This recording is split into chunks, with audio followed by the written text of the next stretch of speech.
Hi friends, हम हैं विकुति। अक्सर हमारे मन में जब हम बहुत कुछ अच्छा भी कर रहे होते हैं, धार्मिक काम भी कर रहे होते हैं और अचानक हमारे जीवन में कोई दुख आ जाता है तो हमारे मन में एक शक उत्पन्न हो जाता है, पैदा हो जाता है कि क्या भगवान है? क्या भगवान होते हैं? Does God exist?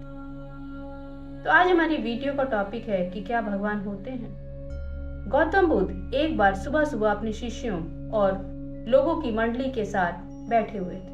तभी वहां पर एक राम भक्त आया जिसने अपना आधे से ज्यादा जीवन राम भक्ति में लगाया था।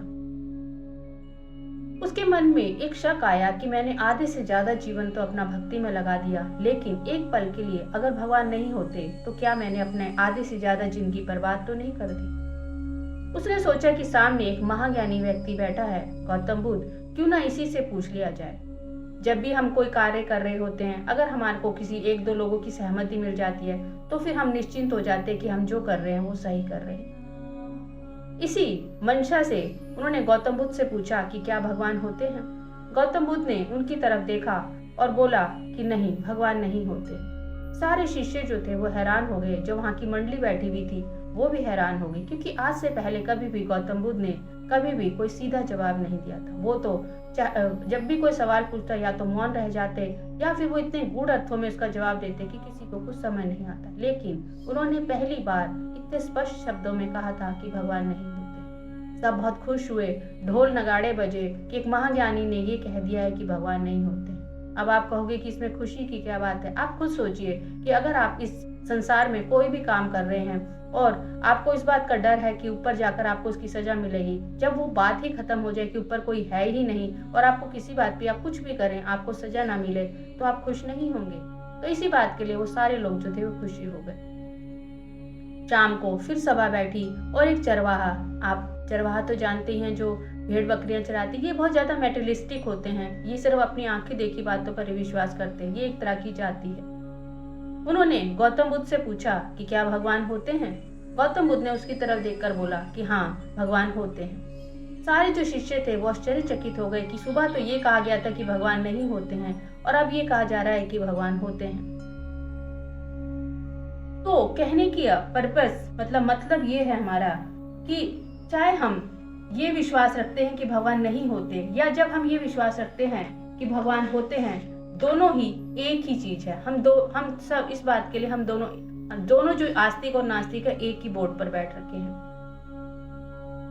अगर हम विश्वास करते हैं कि भगवान है या हम विश्वास करते हैं कि भगवान नहीं है, दोनों ही एक चीज है। आप ऐसी चीज पर विश्वास कर रहे हैं जिसे आप जानते ही नहीं हैं। मैं इस चीज पर विश्वास कर सकता हूँ, मैं उस चीज पर विश्वास कर सकता हूँ, कोई भी किसी भी चीज पर विश्वास कर सकता है। जब मैं ये कहता हूँ कि मैं नहीं जानता, तो जानने की आपके अंदर चाहत पैदा होगी।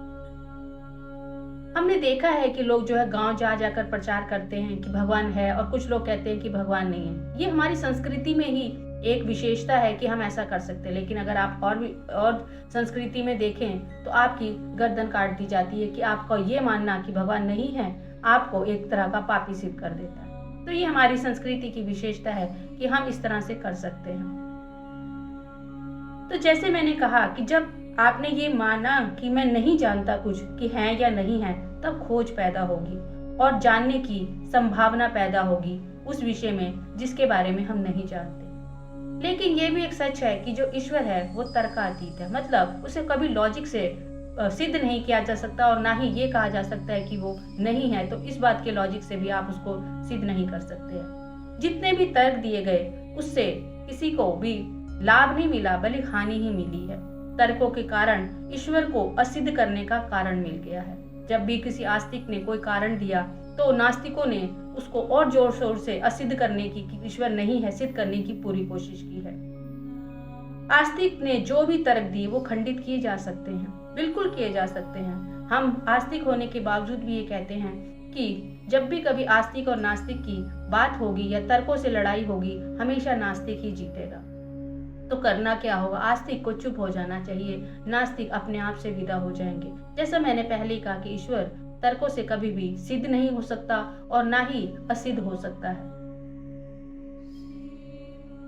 विवेकानंद के बारे में कौन नहीं जानता, जब रामकृष्ण परमहंस के पास वो आए और उन्होंने कहा, क्योंकि इससे पहले भी वो बहुत सारे गुरुओं के पास जा चुके थे और उन्होंने अपने तर्कों के द्वारा ये सिद्ध कर दिया था कि भगवान होते ही नहीं, वो बहुत बड़े नास्तिक व्यक्ति थे और बहुत बड़े विद्वान भी थे।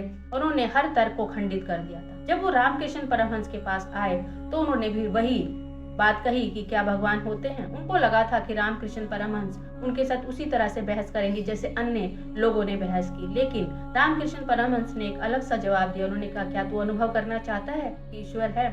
तो जो विवेकानंद थे वो थोड़े आश्चर्य में पड़ गए। उन्होंने कहा कि आज तक मैंने जिन गुरुओं से भी पूछा कि भगवान होते हैं, उन्होंने मेरे साथ तर्क के साथ इसको सिद्ध करने की कोशिश की, लेकिन पहला कोई ऐसा व्यक्ति मिला जिसने मुझे कहा कि क्या तू भगवान को देखना चाहता है? विवेकानंद थोड़ा सा घबरा गए। उन्होंने कहा, नहीं, मैं थोड़ा सोच कर आपको कल बताता हूँ। तब परमहंस ने कहा कि ऐसा भी क्या, अभी तो तू कह रहा था कि भगवान होते हैं, नहीं होते हैं, तो फिर आप इसको सिद्ध करने, जब मैं तुझे कह रहा हूँ कि मैं तुझे दिखाना चाहता हूँ, तो तू इसके पीछे इस बात से पीछे क्यों हट रहा है?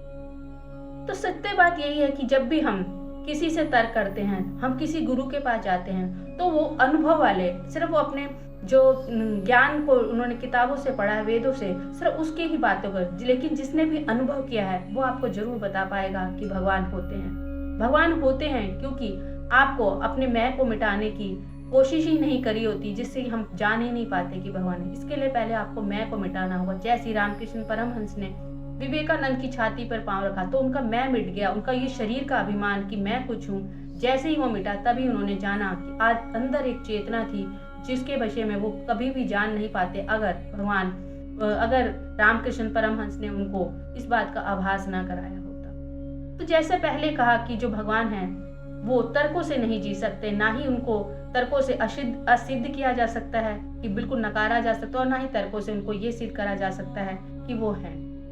क्योंकि आपने हमेशा देखा है कि जो नास्तिक है वो हर बात को खंडित करते चले जाते हैं। पहले अपने आप को मिटाना होगा, अपने मैं को मिटाना होगा, तभी आप भगवान को प्राप्त कर सकते हैं। बेकार के तर्कों में पड़कर नहीं। भगवान है, इसका सबसे बड़ा उदाहरण है कि आप हैं, मैं हूँ, ये सृष्टि है, ये पेड़ है, ये पौधे हैं, ये नदी। तो आपको हमारा ये वीडियो कैसा लगा? आशा करती हूँ आपको हमारा ये वीडियो पसंद आएगा। पसंद आए तो प्लीज़ मेरे चैनल को सब्सक्राइब कीजिए, लाइक कीजिए, शेयर कीजिए।